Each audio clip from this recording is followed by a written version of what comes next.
Welcome to my live at the park with the dogs and the hubby. Today we're going to talk about step 2. Ask me questions, comment. If you don't like the topic, offer another topic. That's my hubby behind me. Say hi, Cliff. He's hiding. See how he hides behind the glass? You can't see him if he puts his glasses on, right? So today I wanted to talk about step 2, which I'm talking about the 12 steps of recovery. And I say it like that because it doesn't matter what program you're working. It doesn't matter if you're doing AA or if you're doing NA or if you're doing NEA. Anything that ends in an A stems from the 12 steps of AA. And it's all the same spiritual principles. It's all the same steps. It's all meant to bring you to a psychic change so that you stop using drugs and alcohol to solve your problems, because that is not the problem. That is your wrong solution to your actual problem. So in the first step, we admit that we are powerless over our problem, whatever that problem is. Could be shopping, could be sex, could be who knows what, right? But if you have a problem and you're powerless, that means that you can't control when you do it. You can't control how much of it you're going to do. You can't control what's going to happen when you do it. And when you try to stop, you can't. Not for any real period of time can you stop. So that's powerless, right? So once you admit that you're powerless, once you admit you have a problem, then you can start implementing the solution. And the solution actually starts in step 2. And step 2 is came to believe that a power greater than myself could restore me to sanity. A couple of just important points in there. If you could do it on your own, you would have, right? If you could, under your own power, stop whatever your problem is, you wouldn't go to any group that ends in A. So to believe that there's a higher power that can help restore you to sanity, you have to see where you've been insane. The first spiritual principle that we learned in step 1 is honesty. You have to be honest with yourself about your powerlessness and where your life is unmanageable. And I just dropped a whole video. It's actually an NA book study about step 1, but it doesn't matter. Even if you're not working NA, all the same principles apply. So that's on Starve the Demon on YouTube. Whatever your problem is, the 12 steps, no matter where you find them, either the Alcoholics Anonymous Big Blue Book or the NA Basic Text, the same information is going to apply no matter what your problem is. So we're not going to split hairs. So step 2, came to believe that a power greater than myself could restore me to sanity. Only in the books it always is us, because we don't do this alone, right? If we could do it by ourselves, we wouldn't need a program. We wouldn't need a fellowship. We wouldn't need a group to help us. So in step 2, get over the idea that there's no higher powers. And I know, oh, I can't believe in God. I don't believe in Jesus. I don't believe in the Bible. Okay, whatever. Gravity is a power greater than you. And if you don't believe me, hover. Show me. Show me. Take a picture of you hovering that's not CGI and let me see it. It's not going to happen. Hey, Becky, clean for 297 days. Girl, the first 297 days are the hardest. And please, if anything that I am saying is something that you disagree with, let me know. Let's talk about it. I'm giving you my experience, strength, and hope based on my recovery, based on my knowledge as a recovery coach, based on my knowledge of working with addicts in a treatment center, which I will never name the treatment center. I will never do a day in the job of. I will never speak about my clients. That's never going to happen, so don't ask me. I give my experience, strength, and hope based on what I know and have learned over the last 6.5 years of being clean and the previous 25 years of ripping and running. I love that you have complete privacy for those you help. Thank you, Becky. Listen, it's first of all, it's a rule. First of all, there's HIPAA involved. A lot of people don't go to rehab because they don't want the stigma of it. Listen, if you go to a rehab, if you go to a treatment center, they cannot give any information. If your mom calls and says, I want to talk to, I can't even tell them that you're there, even if your mom's the one that dropped you off. Okay, if you don't have a release of information, I can't say. If a cop shows up with a subpoena, guess what? I'm not letting him in the door. So you are protected. If you need rehab, go, because you are protected there. Okay, and then you also have people like me that I will stand at the door in my armor. It's not just my own ethics and integrity at stake. There are actual rules and laws about discussing things about people that are in a treatment center. Nobody can ever know. Nobody can ever be told that. Your boss, your mom, nobody can call up and get information about you unless you specifically sign a release of information for that person. And even that can be limited information, and that can be revoked at any time. So, if you call me up, good luck. Good luck getting information about anybody. And I know I see these people on TikTok doing these, let me show you a day in the life of my job at my work. Nope, never going to happen. I work at a treatment center. You've either been to one and you know what that means, or you haven't, and I can't help you. Anyway, back to step 2. So, the higher power thing, right? You as an individual do not have power greater than the group of drunks or the group of addicts sitting in an AA meeting. So if you cannot wrap your mind around a creator God, okay, that doesn't matter. Step 2 can still apply to you. I believe that a power greater than myself, okay, something bigger than me, something that knows more than me, something that cares about me. If nothing else, let that be the group of druggies or the group of drunks. Go sit down in a group of people that have already figured out, are already living sober, already living clean, living happy, joyous, and free, and let them help you figure it out. Okay? So, that's the first part. A power greater than myself. The second part is that to restore me to sanity. How many of us go, well, I wasn't insane. Really? Really? Let's talk about insanity. Let's talk about doing the same thing over and over again and expecting a different result. I'm going to drink, but I'm not going to get a hangover. Get a DUI. Ruin my relationship. Ruin my job. Lose all my money. Get evicted. Sound familiar to anybody? You don't have to tell me. Be honest with yourself. How about, I thought that I could take part in this illegal activity, which would be the possessing, using, buying, selling of drugs, but it wouldn't be illegal for me. I would never get in trouble. I would never get caught. Again, wouldn't lose my wife, wouldn't lose my husband, wouldn't lose my kids, wouldn't go to jail, wouldn't lose my job, wouldn't get evicted. None of these things are going to happen to me. That is insane thinking. So the idea of step 2, that a power greater than myself can restore me to sanity, something bigger than me, that knows more than I do, that loves me and wants to help me, can get me out of my insane thinking and behavior and restore me so that I can recover the sanity that I lost because the demon addiction took over my life. Does that make sense to anybody? I bet it does. You don't got to tell me. That's fine. I always say, you don't have to be honest with me. Be honest with yourself. You don't have to tell me nothing. Who am I? I'm not your mom. I'm not your sponsor. I'm not your probation officer. You don't got to answer to me. Remember, in step 1, the spiritual principle is honesty. And step 1 is the only one you have to do 100%. Step 2, you don't even have to believe. Believe that I believe, right? Believe that the people in that room believe. Believe that you can walk into an NA meeting, an AA meeting, a CA meeting, a meth meeting, a Sex Anonymous meeting, a Gamblers Anonymous meeting, an Overeaters Anonymous meeting, whatever meeting, and that group of people knows more than you do, wants to help you, and can help restore you to sane thinking and behavior. Right? You don't have to believe it 100%. You can fake it till you make it. Get in there, give it a shot, see what happens. The worst that can happen is that it doesn't work. Well, it's already not working for you. Right? You already don't have sanity. You already, under your own power, your life's falling apart. And if that's not true, you wouldn't show up at one of these meetings. Well, I'm only at this meeting because I got a DUI or the judge told me I had to. But guess what? People that don't have problems don't end up in those situations. I never got locked up for nothing. I always got locked up for something, right? Maybe the charge that I caught, maybe I wasn't guilty exactly of that, but I was guilty of something. And I was getting away with a lot of stuff. Sarah says, staying away from the chaos. That's what my mind is always thinking. Yes, girl, stay away from the chaos. If it's going to cost you your peace, it's too expensive. Okay, nothing gets me riled up. Nothing gets my Irish up because I cannot afford low frequency emotions. I can't afford to be fearful, angry, resentful, jealous. I can't afford it. Those are the things that feed the demon. And if I feed my demon, if he gets any kind of strength and breaks out of that cage, it's over for all of us. Because I will go and I will take everybody with me on my way out. And if you're an addict like me, you know what I'm talking about. So the spiritual principle that is attached to step 2 is hope. Now, if you're like me, the last emotion I had left was fear, and only things that stemmed from that fear. I had lost all hope. But step 2 gives us back hope.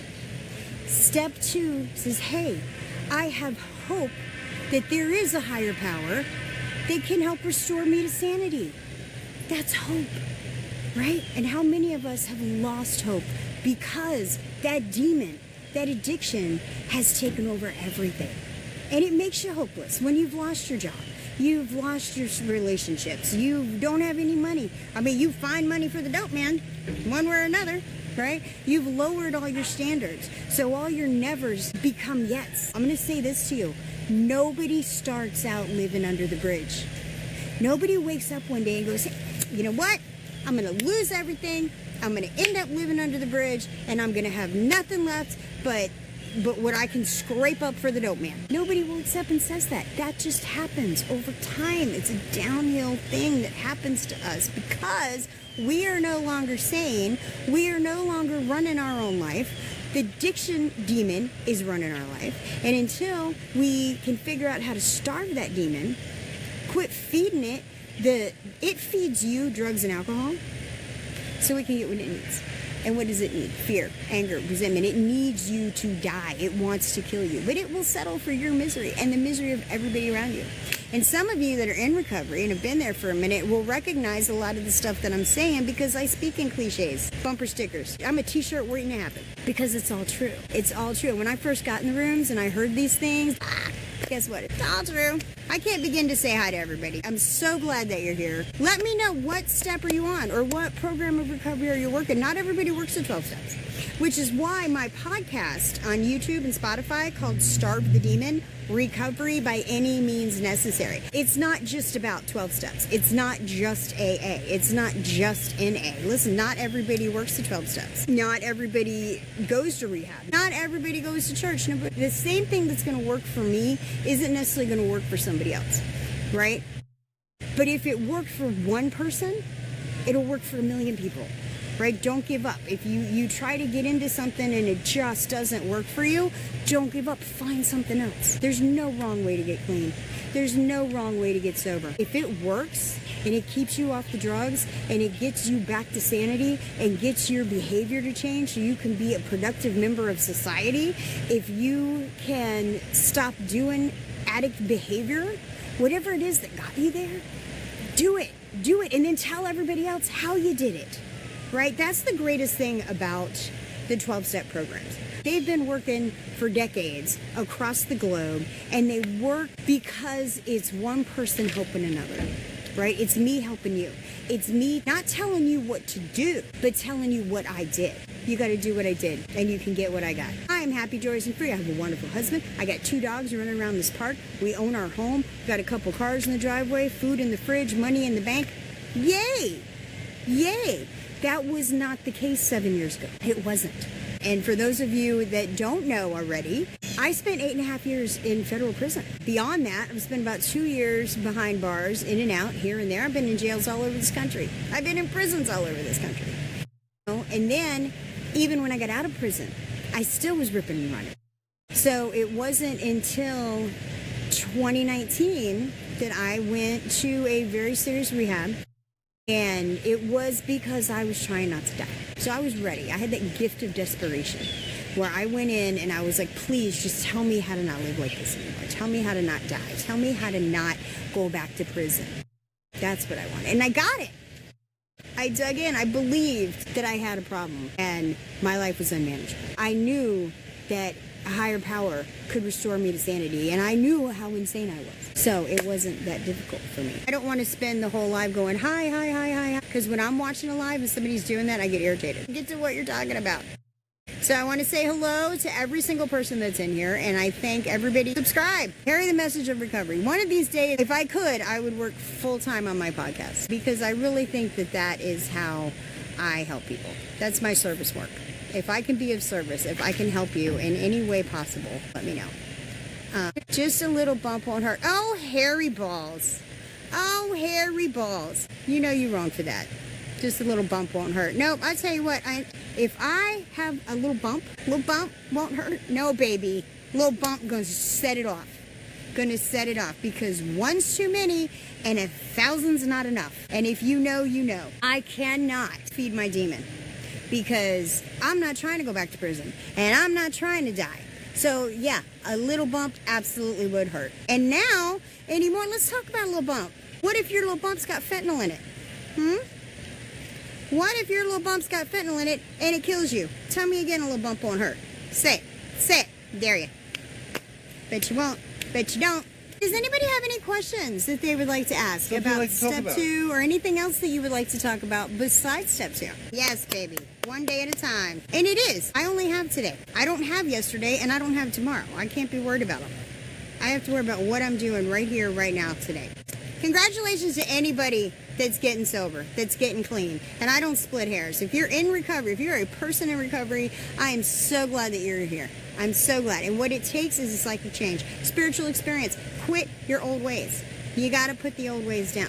You come to believe that a power greater than yourself can restore you to sanity. Come to believe that there is something out there that knows more than you do, that loves you, that can restore you to sanity so that you no longer continue your insane behavior. If you don't think you have insane behavior, look at your life.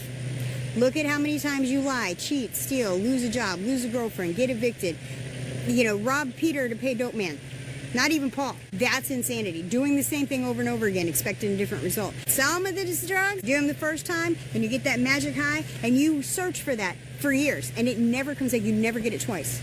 That in and of itself is doing the same thing, expecting a different result. Because the result you get isn't the one you're expecting. But you keep doing it. Keep doing it. It's going to be whiskey 30. This is a super spiritual program. Without it, I've seen people stay sober but unhappy. That's right. That's right. Because you can be dry. You can be clean. That is not the same as recovery. That is not the same as sobriety. To me, and again, correct me if I'm wrong, I'm not tender and I won't break. Happy, joyous, and free. Happy, joyous, and free. If you're happy and you're joyous and you're free and you're not living in misery, if you're white knuckling it because you didn't pick up for a couple days because that's just your pattern of use, that's not recovery. Recovery is living life on life's terms in a nice high frequency. I'm happy, I'm joyous, I'm free from this addiction demon. Free of it. Now, I don't become complacent because I know that at any time he can rear his ugly head and take us all out. Yes, Trav says, not just living, but thriving. Truth. Truth. I don't live in a Taj Mahal, but I do live a life beyond my wildest dreams because my dreams included me, dying somewhere in a trailer park, not as old as I even am. Right? That's not my life now. I have a wonderful, I'm sitting, look at this behind me. You know where I am? I'm at the dog park because I have 2 wonderful dogs that let me feed them. And I have a wonderful husband who's sitting over here trying to not get on camera, who is also in recovery, right? I ripped and ran for 25 years. I spent 8.5 years in prison. Guess what I'm not worried about today? Cops. Not worried about my PO. Not worried about taking a drug test. Not worried about losing my job. Not worried about losing my husband. Not worried about is there money in the bank? Is there food in the fridge? Not worried about that. I don't have to worry about that. And I'll tell you it straight up. God's got me. By the grace of God, yeah. By the grace of God. God's got me. God gave me the grace and mercy that I needed to restore me to sanity. And now I have a podcast called Starve the Demon on YouTube and Spotify. And all I do is carry the message of recovery. But I'm not soft. I'm kind, but I'm not soft. So if you're looking to get coddled, you are not in the right place. Because to baby an addict is to bury an addict. And I will not do that. Not going to do it. Yeah. Starve that demon. That's right, Trav. That's right, Trav. Go subscribe on YouTube to my podcast. I know. Oh, here's my friend Stacy. Stacy, you're not soft at all. Can I tell him the story how we met, Stacy? Because it's one of my favorites. It's one of my favorite stories. Anyway, I'm waiting for her to say yes or no. Because it's not a my story, it's a we story. Oh, she said of course. Trav says my mom was an enabler and she almost loved me to death. Nice. Sing it on a mountain, brother. And that's the hardest thing. Are you doing the right thing? Are you helping them? Are you hurting them? Crazy. Crazy. All right, I'm going to tell the story of how Stacy and I met, right? So understand, Stacy is like half my age, right? Well, no, she's a little older than that. She's like just hitting 30, right? I'm 51. Well, we were in rehab. And at our rehab, You had one bedroom here that had 3 people in it, another bedroom here that had 3 people in it, and in the middle was a bathroom that we shared. Had, what was it? It's like 2 or 3 toilets and 2 showers. When Stacy came in, she was detoxing. And this rehab doesn't detox, right? If you come in and you're struggling, they will send you to detox, and you be lucky to still have that bed when you get done, right? So she come in detoxing, and all of us women, there's 30 women, we kind of protected her. Like anytime they were looking for her, we were like, oh, she's in the bathroom, oh, she did it, because we knew what she was going through, right? So after a couple days, you know, her head about her. But the night before this happened, her roommate was talking BS about her. Oh, my roommate's this and my roommate's that, and this little girl da da da da da. And so I asked her, well, what did she say when you told her this? And this girl says to me, oh, I didn't say anything to her. I didn't want to hurt her feelings. What? You don't think it's hurtful to be sitting down here gossiping about her to people that don't even know her? So here I am standing up for this girl I haven't even met yet, right? So the next morning, everybody's up getting ready, and if you weren't up in time, didn't have your bed made in time, weren't down for morning devotions on time, you got in trouble. You got in like grounded.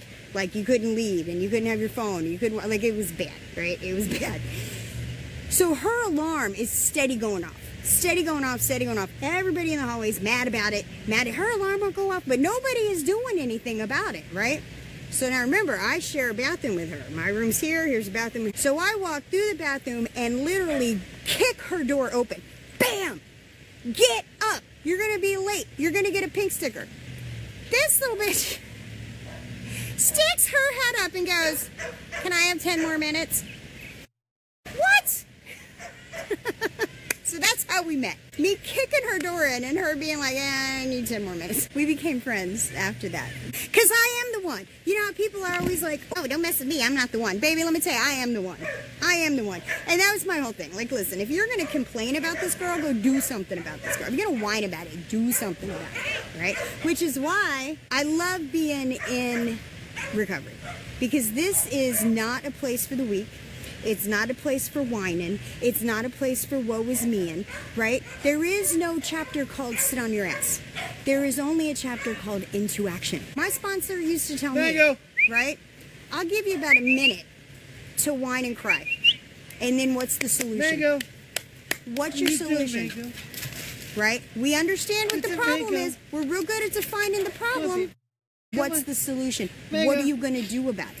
This girl's alarm's going off at 7:30. We all know she's going to get in trouble. Her bed's not going to be made, and we're just all going to complain about it in the hallway. Nobody's going to do something about it. You know, what is the problem? The problem is the addiction demon. Is this demon disguised as a disease that takes away your power of choice. That's the problem. And the solution is a psychic change. And however you get there, whether it's a 12-step program, whether it's church, whether it's rehab, whether it's psychiatry, however it is that you get there, just get there, man. It doesn't matter how you get clean. It matters that you get clean. Well, thanks, King. Listen, I am so passionate about this because this saved my life. I was on the brink of death.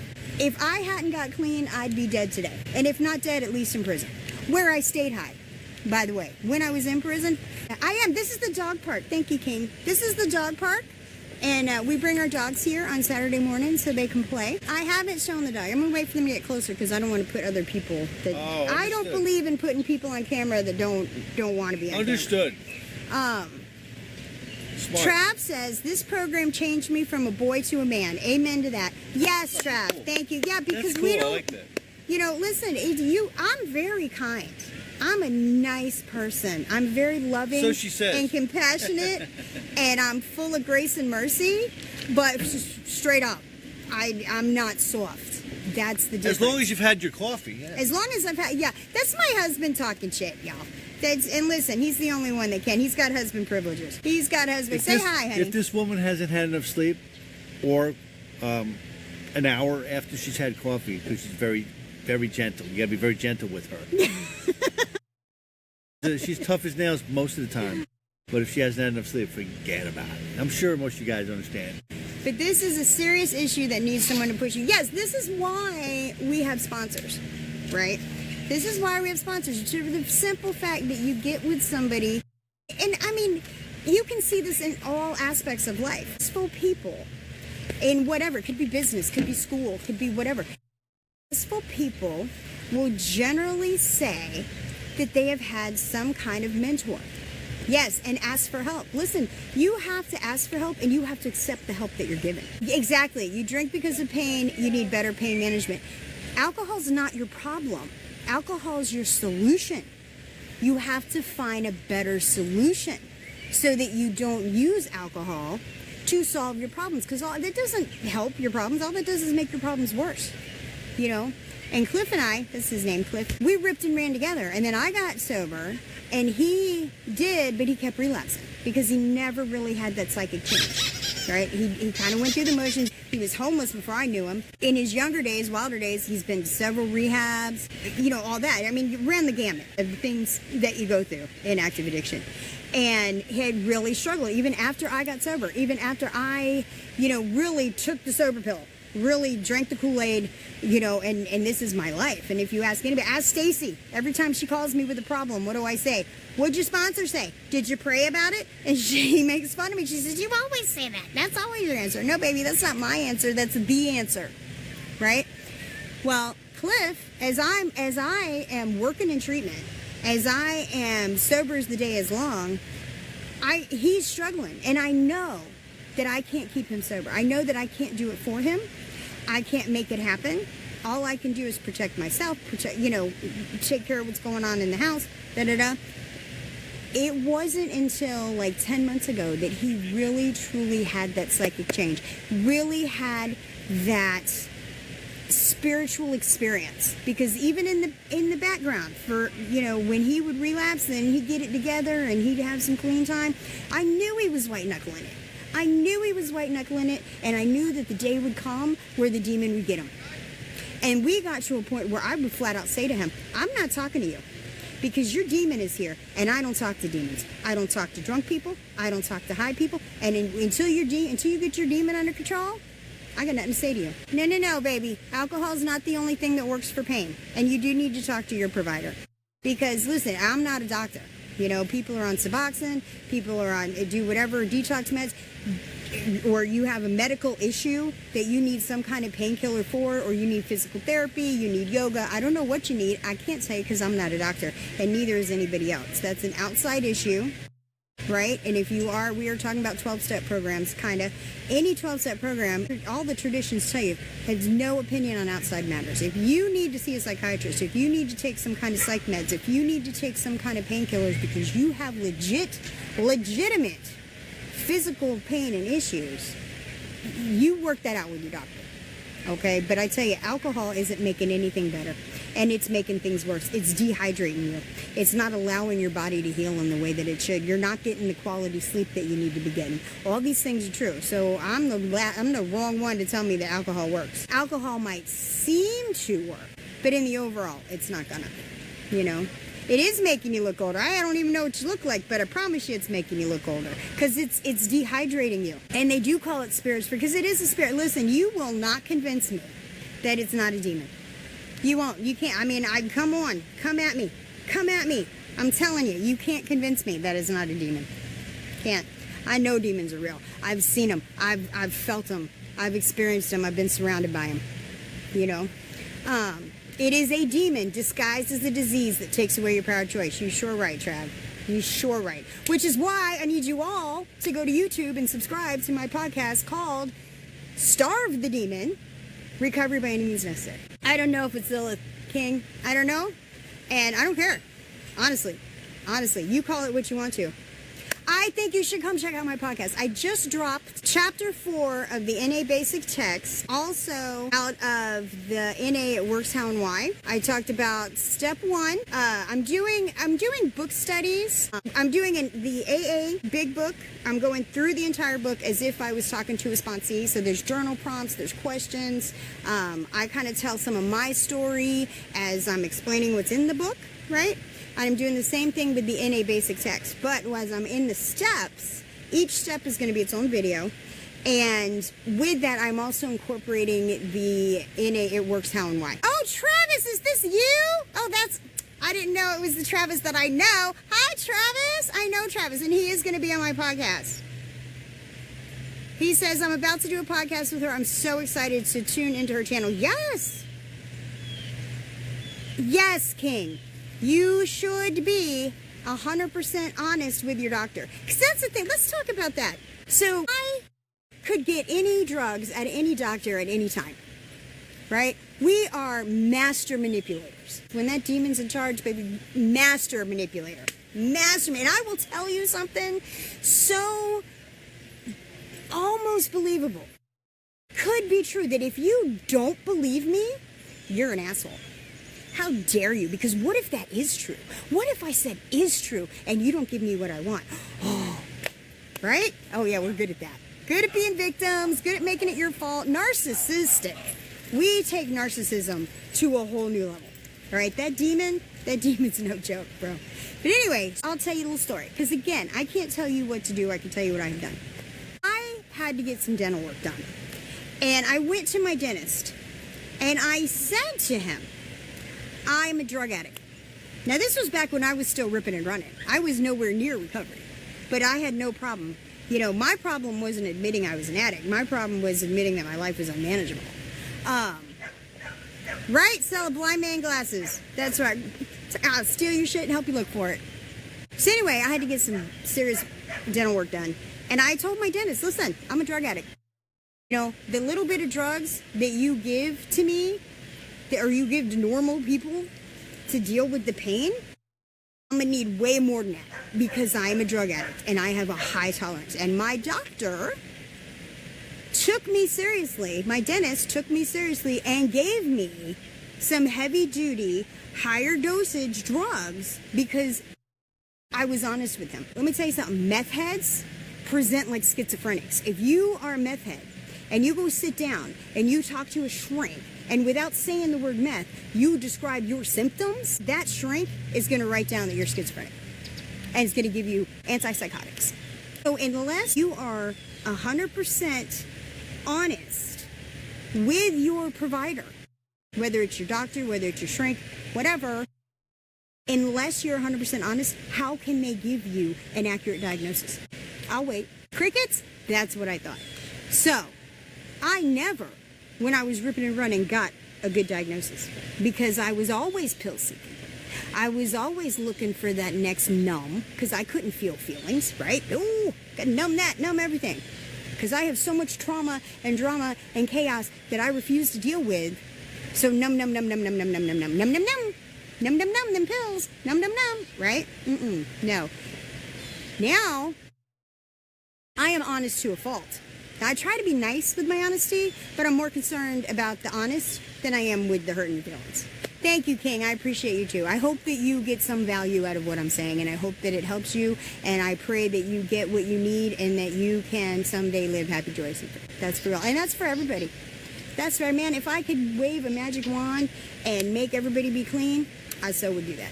I so would do that. Fentanyl kills. Prove me wrong. Tell me I'm wrong. Of course your mother wants that for you. Listen, my husband, Cliff, 55 years old, his mother's 82, has dementia, lives with us. Thank you, Jesus, he's sober now.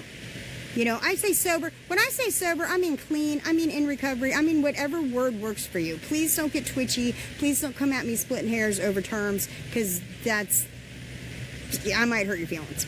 That's all I'm saying. His mother, for when I tell you decades, all she wanted was to see him sober, right? Now, she didn't know the amount of drugs that he was doing. She knew that he had a problem drinking, right? Because he didn't let her know everything else that was going on. She knew he had a problem, and she knew he needed help, and she paid for him to go to rehab I don't know how many times, right? And she bought his bullshit because she wanted to and she needed to. Remember that. The people that we lie to, that we think we're getting over on, they don't really believe you. They really know. Okay, bye, Travis. Listen, I'm not going to be on much longer, babe, but you can check me out if you want to. I can see my husband hovering around the gate. He wants to go to the gym. My husky is, like, pooped out. He's just sitting there. So listen, I'm going to go ahead and wrap this up. I just want to say to everybody, take deep breaths, think happy thoughts, and love everybody. Let God sort them out. Lead with grace and mercy and compassion, because we all need grace and mercy and compassion. Okay, I love you all. Please go subscribe to Starve the Demon on YouTube or Spotify, and I'll see y'all next Saturday.